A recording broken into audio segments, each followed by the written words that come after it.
Сәлеметсіңдер ме балалар? Бүгінгі ұйымдастырылған оқу қызметке қош келдіңдер.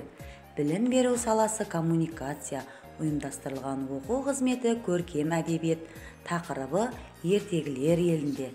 Балалар, біз бүгін сендермен ертегілер әлеміне саяхат жасаймыз. Келіңдер балалар, бірінші шаттық шеңберін орындайық. Үлкенге де сіз, кішіге де сіз, барша жанды құрметтеп бас иеміз біз. Балалар, бүгін мен сендермен ертегілер еліне саяхат жасаймын.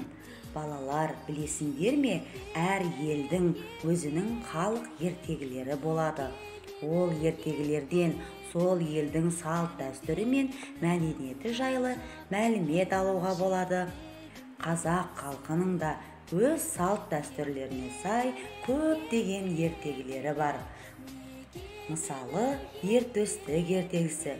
Ертөстік ертегісін біз балабақшада бейнетаспадан көргеніміз естеріңде ме? Бұл ертегінің қызықты тұстарын өздеріңмен бірге әңгімелеген едік қой. Бұдан басқа да қазақша әр түрлі ертегілер бар. Мысалы, алдар көсе, қошқар мен теке, мерген мен киік. Балалар, келіңдер, сергіту сәтін орындаймыз.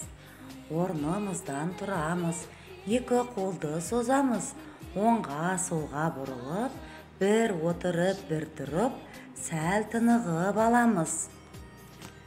Балалар, мен бүгін көптеген ертегілерден үзінді суреттер дайындадым.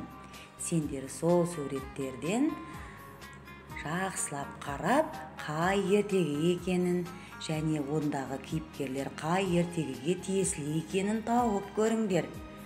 Келіңдер, бұл үзінділерді бірге тамашалайық және сол өзің білетін ертегі кейіпкерлерін ақ параққа түрлі түсті карандаштармен бейнеле және маған суретке түсіріп жібер.